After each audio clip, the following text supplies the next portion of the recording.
क्या आपको कभी ऐसा लगता है कि आपकी एसआईपी की जो डेट है वो गलत चूज हुई है? वो मंथ के स्टार्ट में न होते हुए मंथ के एंड में होनी चाहिए थी, या फिर एंड में न होते हुए बीच में होनी चाहिए थी। अगर ऐसा आपको लगता है तो आज का वीडियो आपके ये सवाल को ज़रूर आंसर देगा कि कौन सी म्यूचुअल फंड एसआईपी की बेस्ट डेट है। म्यूचुअल फंड की और खास करके एसआईपी के एनालिसिस के लिए मल्टीपल म्यूचुअल फंड हाउसेस अलग अलग डेटा प्रेजेंट करते ही रहते हैं, और वैसे ही एक डेटा रिसेंटली मोतीलाल ओसवाल ने भी प्रेजेंट किया, और ये हम जैसे एसआईपी इन्वेस्टर्स के लिए काफ़ी हेल्पफुल और महत्वपूर्ण है। और ये हमें ये बताने की कोशिश करता है कि हमारे लिए कौन सी म्यूचुअल फंड की डेट सबसे सही है। देखो, अगर आप एनालाइज करोगे तो आप खुद भी बताओ कि म्यूचुअल फंड के एसआईपी के लिए कौन सी डेट सबसे सही है। यहाँ पे आप अगर लॉजिकली बोलने जाओगे तो वो डेट हमारे लिए सबसे सही है जिस डेट पे जो एनएवी है वो सबसे कम है, और वो कब होगा? जब भी मार्केट डाउन होगा तभी। मतलब जहाँ पे भी मार्केट डाउन है या एनएवी सबसे कम है, वो हमारे लिए महीने की बेस्ट डेट है। और फिर सबसे बुरी वाली डेट कौन सी है? जिस दिन भी एनएवी सबसे ज़्यादा है या मार्केट एकदम हाई लेवल पे ट्रेड हो रहा है, वो हमारे लिए, हमारे एसआईपी के लिए सबसे बुरी डेट होगी। तो फिर ये अभी मोतीलाल ओसवाल का एक जो डेटा सामने आया है वो क्या है, उस पे नज़र देते हैं। वो हमें हमारे लिए बेस्ट डेट कौन सी है वो समझने में ज़रूर मदद करेगा। वीडियो को पूरा देखना, तभी आप आपके लिए प्रॉपर डिसीजन ले पाओगे। ये केवल 1 साल के लिए नहीं तो 25 साल तक का डेटा हमारे लिए एनालाइज करके बता रहा है। ये क्या बोल रहा है ना, उस पे हम डिटेल में स्टडी करते हैं। अभी समझो कोई 1 साल के लिए अपनी एसआईपी कर रहा है, यानी अप्रैल 24 को उसने अपनी इन्वेस्टमेंट चालू की है, उसने अपनी एसआईपी शुरू की है। जैसे हमने पहले बात की, देखो हमारे लिए वो एसआईपी वाला डेट सबसे अच्छा है जहाँ पे इंडेक्स वैल्यू सबसे कम है। तो ऐसी जो डेट है, मंथ की ऐसी जो परफेक्ट डेट है, वो समझो हमें आइडेंटिफाई हो जाती है और वहाँ पे हम इन्वेस्ट कर रहे हैं।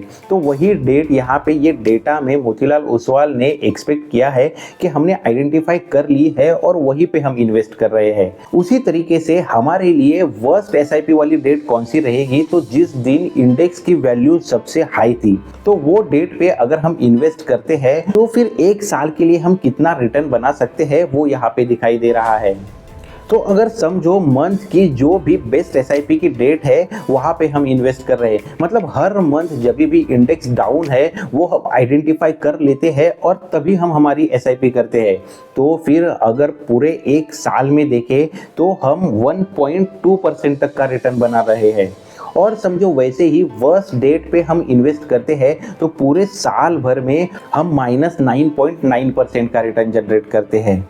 ये तो हो गया 1 साल का डेटा, लेकिन समझो हम अगर 3 साल का डेटा देखते हैं, वैसे तो मार्केट को टाइम करना और एग्जैक्ट बॉटम आइडेंटिफाई करना मुश्किल है ही, लेकिन उसके बावजूद भी हम हमारे एसआईपी के लिए मंथ की जो भी लोएस्ट इंडेक्स वैल्यू की डेट है वही सिलेक्ट करके वहाँ पे अपनी इन्वेस्टमेंट कर देते हैं। और ये समझो हम 3 साल के लिए कर देते हैं, तो फिर ये बेस्ट डेट पे इन्वेस्ट करते हैं, तो फिर हमारे लिए जो रिटर्न हम बना पाते थे वो 16.9% का होगा। ऐसे ही अगर वर्स्ट डेट पे देखें तो हमारे लिए जो रिटर्न हम बना पाते थे वो 13% का होगा। इसी तरीके से मंथ की बेस्ट डेट आइडेंटिफाई करके वहाँ पे हम हमारी एसआईपी कर रहे हैं, तो फिर 10 साल, 15 साल, 20 साल या 25 साल के लिए हम कितने रिटर्न जनरेट कर पाते थे वो यहाँ पे हम देख सकते हैं। अभी देखो इंटरेस्टिंग पार्ट तो अभी है। अभी देखो बेस्ट डेट और वर्स्ट डेट यहाँ पे इन्वेस्ट करने के बाद हम जो भी रिटर्न बना पाए हैं उसके बीच का अगर हम डिफरेंस देखते हैं तो वो क्या निकल के आता है। अगर 1 साल के लिए देखें तो ये डिफरेंस 11% का है, 3 साल के लिए देखें तो ये डिफरेंस 3.9% का है, 5 साल के लिए देखें तो 3.1% का है, अगर 7 साल के लिए देखें तो 1.9% का है, अगर 10 साल के लिए देखेंगे तो 1.1% का है, 15 या 20 साल के लिए देखें तो वो 0.7% का है, और वैसे ही अगर हम 25 साल के लिए देखें तो वो 0.6% का है। मतलब आप समझ सकते हो कि आप बहुत एफर्ट्स डालो, मार्केट को टाइम करो और जहाँ पे भी इंडेक्स वैल्यू लो हो वहाँ पे इन्वेस्ट करो। तो आप कितना डिफरेंस बना पाओगे। अगर आप लॉन्ग टर्म के लिए इन्वेस्टेड हो तो आप केवल 0.6% का बेनिफिट उठा पाओगे। तो ये जितने भी आप एफर्ट्स लोगे, क्या उसके लिए ये 0.6% के जो बेनिफिट मिलेंगे वो सच में फ़ायदेमंद होंगे क्या? तो आप समझ पा रहे हो मैं क्या बोलना चाह रहा हूँ। हमारी जो भी इन्वेस्टमेंट हम कर रहे हैं वो अगर लंबे समय के लिए लॉन्ग टर्म के लिए करने जा रहे हैं तो फिर कोई भी एसआईपी की डेट हम क्यों चूज़ ना करें। हमारे लिए जो भी रिटर्न्स होंगे वो ऑलमोस्ट सेम ही होने वाले हैं। तो इसीलिए जो हमारे लिए मैजिक क्रिएट करेगा वो एसआईपी की पर्टिकुलर डेट मैजिक नहीं क्रिएट करेगी। हम कितने समय के लिए मार्केट में इन्वेस्टेड है वो हमारे लिए मैजिक क्रिएट करेगा।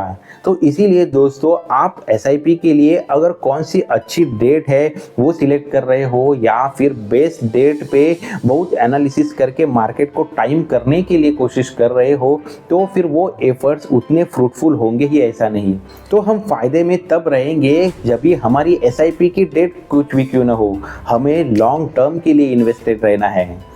तो फिर हमारे लिए एसआईपी की बेस्ट डेट कौन सी है? जब भी हमारे बैंक अकाउंट में इन्वेस्टमेंट के लिए पैसा है वो हमारे लिए एसआईपी की बेस्ट डेट है। और वो कभी हो सकता है, अगर समझो हम सैलरीड पर्सन है तो जैसे ही हमारी सैलरी आती है उसके बाद 4 से 5 दिन में अगर हम हमारी एसआईपी की डेट सेट कर दे तो फिर हमारी एसआईपी बाउंस होने के चांसेस बहुत ही कम हो जाएंगे। क्योंकि एसआईपी की अगर आपकी इंस्टॉलमेंट बाउंस हो गई तो म्यूचुअल फंड तो आपको कोई पेनल्टी चार्ज नहीं करता, लेकिन जो भी ऑटो इंस्ट्रक्शन आपने बैंक को दिए हैं वो बैंक जरूर आपसे पेनल्टी चार्ज कर सकता है। इसीलिए हमारे लिए परफेक्ट एसआईपी की डेट वो है जब भी हमारे बैंक अकाउंट में पैसा हो। और ये जो भी एसआईपी आप सेट करोगे वो तो आप लॉन्ग टर्म के लिए सेट करने जा रहे हो। तो ऐसे में एक बोनस टिप ये होगी कि जहाँ पे भी आप इन्वेस्ट करोगे वो म्यूचुअल फंड में आप डायरेक्ट फंड का ऑप्शन चूज कर लो। रेगुलर फंड के मुकाबले आप डायरेक्ट में इन्वेस्ट करते हो तो एक्सपेंस रेशो में आप 1% बचा लेते हो और यही 1% लॉन्ग रन में हमारे लिए ज़्यादा बेनिफिट, ज़्यादा रिटर्न बनाने का काम करता है।